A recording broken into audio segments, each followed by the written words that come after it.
How cool is this? This is the only professional wildlife watercolor palette that I've ever seen. Hello everyone and welcome. My name is Emily and here on my channel we do painting tutorials, product reviews, and we discuss all things watercolor. So if that sounds good to you, hit that subscribe button right now. Now, as always, whenever I do a product review, I am not here to sell something. This video is not sponsored. I'm just here to offer you information and show you all of the amazing options that are available to you as an artist. Hopefully, a lot of you already follow Denise Soden, but if not, let me introduce you. Denise is another fabulous content creator, YouTuber, and watercolor artist, and she's been working with the American paint company DaVinci for several years now, creating her own custom watercolor palettes. I would consider Denise an expert when it comes to her knowledge of different watercolor pigments and brands, and her channel is an amazing resource. So after watching this video, be sure to head over to Denise's channel and show her some love by subscribing. Denise recently reached out and offered to send me her 12 half-pan set of wildlife watercolors from DaVinci to try for myself. Now, since I love painting animals and I've never actually tried DaVinci paints, I said, heck yes! So today I'm doing a couple of paintings in two different styles to try and see what kind of range I can get with this set. There are several staples on the palette that I don't think I could live without, like burnt sienna, ultramarine blue, raw sienna, which is similar to yellow ochre, and there are a few colors that I've never tried. There are two custom colors called Denise's gray and Denise's green. There's this perylene green, which I've never used, and DaVinci yellow.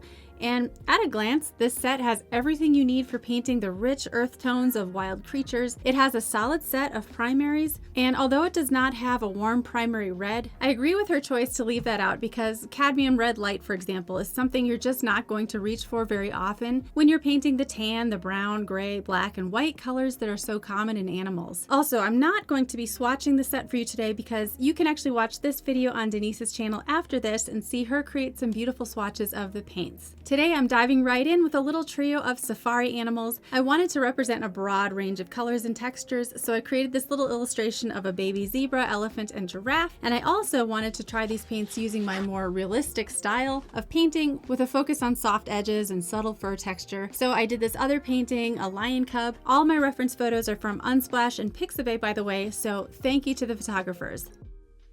A little info about DaVinci paints. The DaVinci Paint Company was founded in 1975 by an Italian-American family in Orange County, California. Their paints are made in the USA. The binder in these watercolors is responsibly sourced pure gum arabic. They use a proprietary 2-in-1 formula with amazing rewetting properties, according to the website, and are known for creating high-quality paints using a formula that was developed in Italy over a century ago. The brand is growing as customers are recognizing the quality, value, and affordability of DaVinci paints. They are actually one of the few brands that offers a larger 37 milliliter tube size, which is typical for oil paints. They actually offer that for watercolors. Now for my little trio of safari animal babies, I started by spritzing the palette with my spray bottle to activate the paints. The first color I used was this DaVinci Yellow, a gorgeous semi-transparent warm yellow made with pigment 154. Now this is an updated color from Denise's original palette, so if you're confused about the change, she does have information on that update on her channel. I loved this color for the circular design element behind the zebra. For the cool gray shadows in the zebra's white fur, I decided to try a mix of cerulean blue, which is PB36,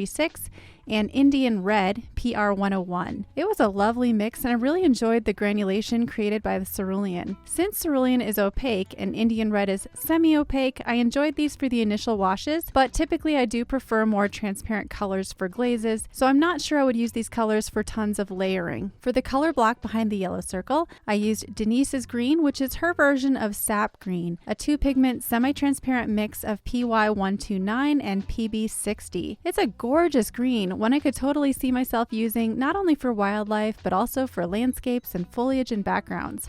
I dropped in some burnt sienna to add warmth to the soft zebra head and tried the Denise's gray for the shadows in the ears. I also realized after filming this that Denise's gray is actually the exact same mix I had intuitively created earlier for the shadows, that same combination of PB36 and PR101.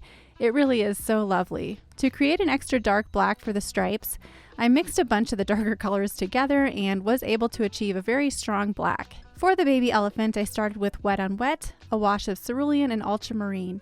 I dropped in some Denise's gray and a hint of perylene green to create these granulated shadows on the legs and ears. To add a touch of warmth, I added some subtle pops of burnt sienna. All of this was done wet on wet for a nice soft blend of colors. I had a chance to use alizarin crimson, PV19, for the first time. I love this color. It's one of the staples on my own palette. And I painted this into the background circle and also added some lovely pinks to the inner ears.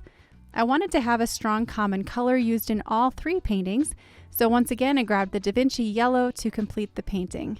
Now to balance out this trio of animals, I used that same yellow once again for the circle behind the giraffe. Alizarin crimson was my final background color, also for color harmony and a pretty pop of pink. I used a hint of Denise's green for the shadow on the neck and then added some cerulean. I realized really quickly that I have to be careful with these two colors because when combined, they create a super bright turquoise green, a fun discovery in case I ever need it, but it was a little too bright for this composition. So to neutralize that, again, I mixed in a bit of Indian red. With the shadows blocked in, I used raw sienna, a semi-transparent earthy yellow made from PBR7 to add some warmth to the ears. Next, I worked quite dark with my Indian red to paint the top of the giraffe's head. Denise's gray worked great once again for my darks. I found that for this particular project, I was able to explore almost all of the colors and put them to good use. I thoroughly enjoy the look and feel of these colors. Now, for my more realistic lion cub painting, I was curious to see how working larger might affect my technique, if at all, and I wanted to try out these paints with more subtle mixes and blends, see how they granulate on a larger scale, and just practice some more with these colors that I'm not so familiar with. The granulation is spectacular in these colors. I ended up using all of the PBR7s the most. Having 4 different versions of PBR7 on this palette surprised me at first, but they're all so different and so useful in their own way. And I ended up using the raw sienna, the burnt umber the most, and a little of the cerulean and the Denise's gray for the shadows and the darker details. I also was able to use that Denise's green one more time for the hint of grass at the bottom of the painting. I was thoroughly impressed with the quality, pigmentation, quick activation, and creamy texture of these paints. With some pan paints, you feel like you have to scrub a lot to load the paint onto your brush, but since these are all hand poured from the tube paint, they were so easy to reactivate and to use. Denise's selection is so well thought out. I think this palette could easily double as a landscape palette as well. I hope you enjoyed my demo using the Denise Soden DaVinci Wildlife palette. Head over to Denise Soden's channel and show her some love, and I'll see you again soon.